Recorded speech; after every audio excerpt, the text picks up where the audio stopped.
छत्रपति शिवाजी महाराज ने केवल हिंदुस्तान की धरती पर ही नहीं, हिंदुस्तान के समुद्र पर भी सबसे पावरफुल नौसेना बनाई थी। एक ऐसी नौसेना जिसके आगे पुर्तगालियों और अंग्रेज़ों ने घुटने टेक दिए थे। बात 17वीं सदी की है, जब हमारे हिंदुस्तान का समुद्र पूरी तरह यूरोपीय आक्रमणकारियों से घिर चुका था। गोवा में पुर्तगाली, कोंकण में आदिल शाही, मुंबई में अंग्रेज, जंजीरा में सिद्दी, कोचीन में डच और चेन्नई में फ्रेंच। इस तरह हिंदुस्तान का समुद्र पूरी तरह बाहरी आक्रमणकारियों के कब्जे में था। उस समय एशिया का सबसे बड़ा साम्राज्य मुगल साम्राज्य भी अपने जहाज़ों को समुद्र पार कराने के लिए पुर्तगालियों से अनुमति लेता था। सन 1657 में शिवाजी महाराज ने कल्याण, भिवंडी और उसके आसपास के क्षेत्रों में आदिल शाह को हराकर मराठा साम्राज्य की नींव रखी और पहली बार छत्रपति शिवाजी महाराज ने हिंदुस्तान के समुद्र को इतने नज़दीक से देखा। अगर हिंदुस्तान पर होने वाले विदेशी आक्रमण को रोकना है तो समुद्र को अपनी मुट्ठी में करना होगा। ये बात अब शिवाजी महाराज अच्छी तरह से समझ चुके थे, लेकिन समुद्र को मुट्ठी में करना इतना आसान नहीं था, क्योंकि उस समय मराठाओं को ज़रूरत थी ऐसी जंगी जहाज़ों की जो विदेशी हमलावरों की जहाज़ों का समुद्र में ही विनाश कर सके।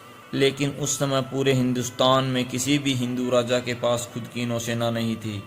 अब शिवाजी महाराज के सामने सबसे बड़ी समस्या थी, ऐसे जहाज़ों को कैसे बनाएंगे। जंगी जहाज़ कैसे बनते हैं ये कोई नहीं जानता था। फिर शिवाजी महाराज ने पुर्तगालियों से सहायता ली। रूई लिताओ विगास और उनके बेटे के नेतृत्व में 400 और पुर्तगाली लोगों ने जहाज़ बनाने का काम शुरू कर दिया। लेकिन इन बाहरी लोगों पर शिवाजी महाराज को भरोसा नहीं था, तो शिवाजी महाराज ने अपने विश्वसनीय सरदार अंबाजी मोरे को आसपास के गांवों से 2500 लोगों को इकट्ठा कर ये पुर्तगाली कैसे जहाज़ बना रहे हैं उन पर नज़र रखने को कहा और साथ में उन युवाओं को आधा पगार देने को कहा। जहाज़ बनाने का काम बहुत तेज़ी से चल रहा था। तभी पुर्तगालियों के पास बसई के पुर्तगालियों से पत्र आया, जिसमें लिखा था, जो तुम शिवाजी महाराज के लिए जहाज़ बनाने का काम कर रहे हो उसे तुरंत रोक दो। अगर छत्रपति शिवाजी महाराज ने नौसेना बना ली तो पूरे हिंदुस्तान में मराठाओं को कोई नहीं रोक पाएगा। फिर ये पुर्तगाली लोग रातों रात काम अधूरा छोड़कर फरार हो गए। जब ये बात मराठाओं को पता चली कि पुर्तगाली लोग काम छोड़कर भाग गए हैं, तब सभी सोच में पड़ गए, अब क्या होगा, कैसे बनेगी नौसेना। और फिर छत्रपति शिवाजी महाराज ने उन गांव के लोगों को बुलाया जो पुर्तगालियों पर नज़र रखे हुए थे और उनसे पूछा, क्या तुम जहाज़ के बचे हुए काम को पूरा कर सकते हो। तब उन युवाओं ने कहा, हाँ हम बना सकते हैं महाराज। फिर 20 जंगी जहाज़ों के साथ हिंदुस्तान के समुद्र पर यूरोपीय जहाज़ों को कुचलने के लिए छत्रपति शिवाजी महाराज की नौसेना तैयार खड़ी थी।